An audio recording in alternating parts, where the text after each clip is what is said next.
Hiya, folks. So, trust me when I say this little snippet of a vlog, if this does end up in one, it's not something I wanted to make. I know you guys haven't seen me be kind of anxious in a while, and like I said, to be honest, I'd rather not be filming this, which is why I'm not so much making eye contact.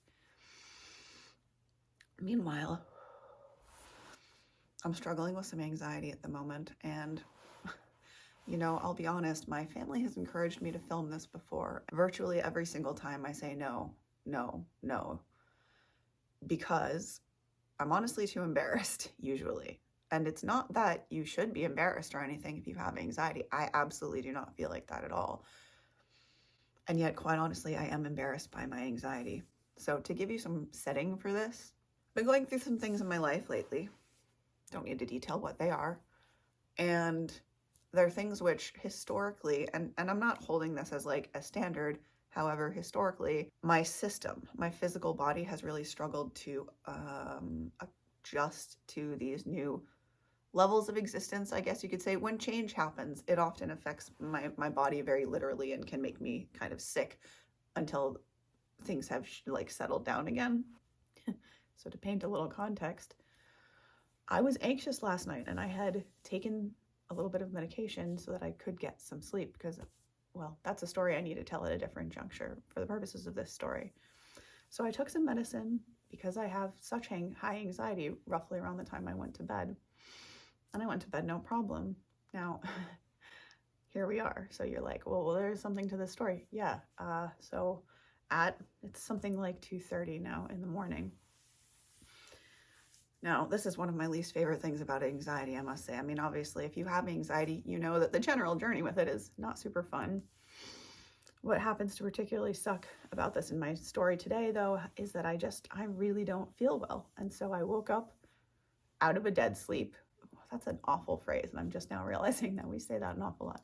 Waking up from a very deep sleep, and this is not the first time it's happened. I wish I could say it was. It's not. Where I'm just so waking up with this unbelievable sense of panic. So regardless of the fact that I took a tiny amount of medication, by the way, I just want to add that for further context. The amount of medication that I'm on to deal with my anxiety is not high at all. And even so, I am actively working on, because for me, it's important. For me, this is not a standard anyone has to hold to other than me. For me, it's important at this time in my life to get off as many medications as I can. So when I became aware that, there's really no other way to say it, that my body had become somewhat dependent on this anti-anxiety med, well, needless to say, it's been a bit of a journey. So I'm sharing this because, quite honestly, one, I wanted to try to make something positive out of this yucky experience.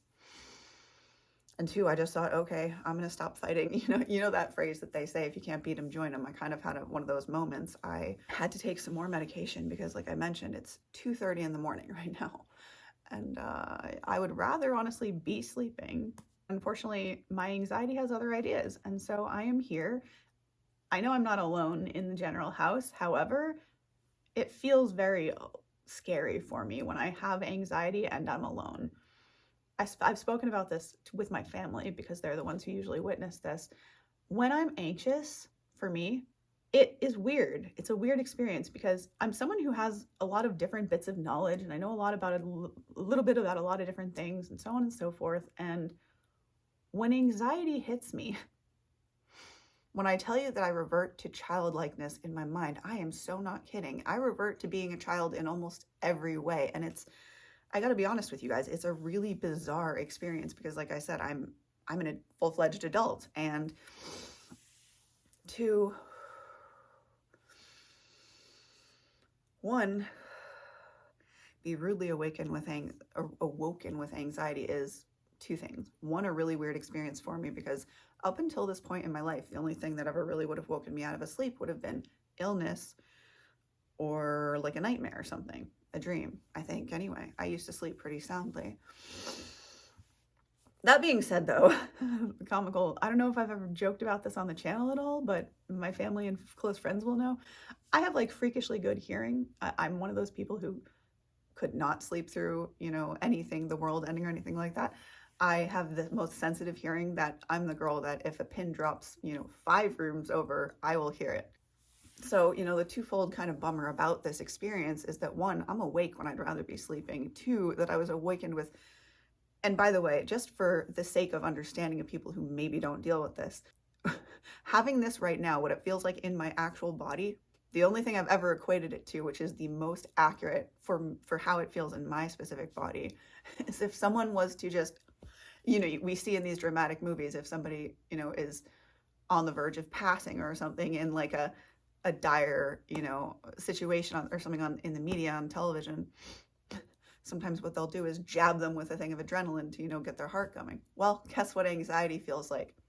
When you wake up in the middle of the night and you have no idea why your anxiety is there, for me, it is literally an experience that, 1, reverts me completely back to childhood, like in a mental sense. And it's very strange. And I do genuinely wonder, which is a part of why I actually also sat down to record this for the purposes of documenting it, is wonder if, and I genuinely don't know the answer. I'm curious to see.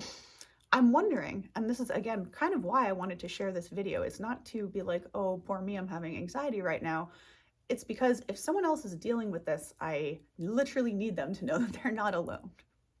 Because this stuff is scary and it's weird. So my question will be, is this happening because of my, me being on the spectrum? Or is this happening just because, it just happens to anybody and this is just one of those like fluky weird things? Because I wonder, something that I know about us who are, those of us who are on some form of the spectrum or other, is that all of us, I know this to be true, so I'm not sheepish about saying it, all of us are in some form or fashion more sensitive, whether that's being textilely, like to touch type stuff, or whether it's other things. The general thing I've noticed though about literally everybody on spectrum is they are some measure more sensitive than the, say, average person. And so what's like really fun, you could say, sarcasm, about having anxiety, especially at a time like this, like I said, my powers of logic. Okay, so me, when I'm calm normally, how do I handle a problem? Very calmly and very like rationally. When I'm anxious, i.e. getting up in the middle of the night at 2:30, my brain immediately goes to child mode. And so instead of like, let me ground myself a minute. I'm very shaky right now, guys. Like this is literally going on as we speak. So if I have to splice this, forgive me if there's too much jumping around or if there's like any awkward pauses, because quite honestly, I may not be able to edit this in the sense that I feel like watching this back may trigger my anxiety in the future. So if in fact you are watching this unedited and there's some ums and ers and a lot of me pausing, I'm sorry. And to also understand that anxiety does this to people. It's intense. So again, the only reason I'm really making this is to shed the light of I guess, to pose the question, not just to me, also to anyone out there who might be dealing with this, to like, let's discover, is this a thing with like on the spectrum neurodivergent people, or is it just like a part of who I am, or also possible, is it just a random fluky thing? Whatever the reason of it is, what I'm trying to learn these days, what I really am, I'm rarely the kind of girl who will say, oh, I'm looking for something. But if I was, the thing I would be looking for was a very literal somatic way, a very body way to address this anxiety when it happens. Because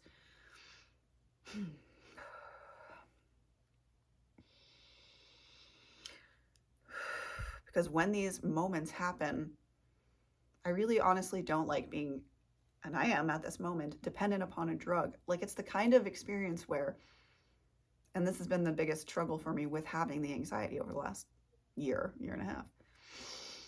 It doesn't matter. This is the only time you'll ever hear me say this. And this is I'm only talking about me in this anxious situation. It doesn't matter how many times I tell myself, you're okay, you're safe, you're grounded.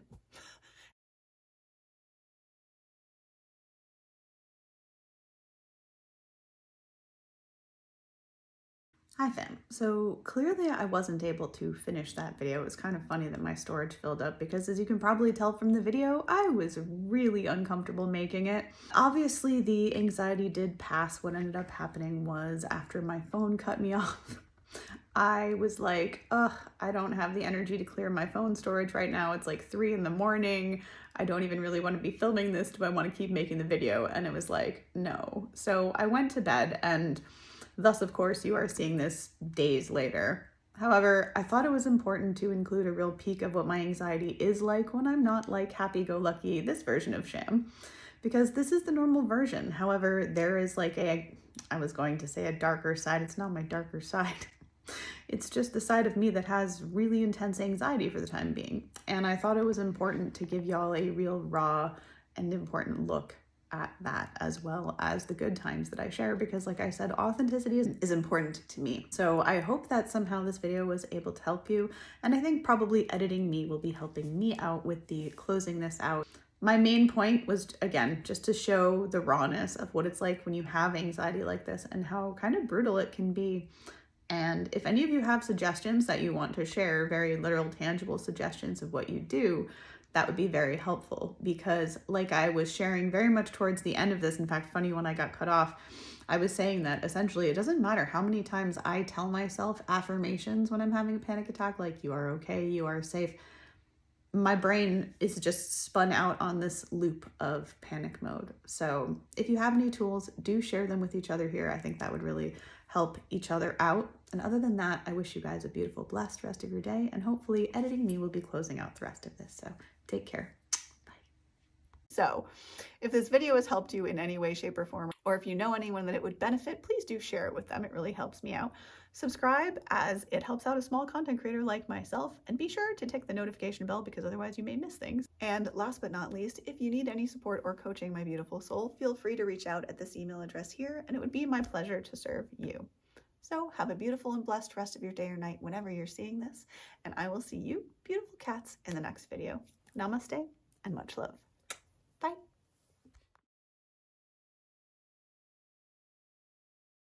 But that's an awful phrase, and I'm just now realizing that we say that an awful lot. You know that phrase that they say, if you can't beat them, join them. Leave this vessel. It's not my darker side. Take this gift. Am I okay?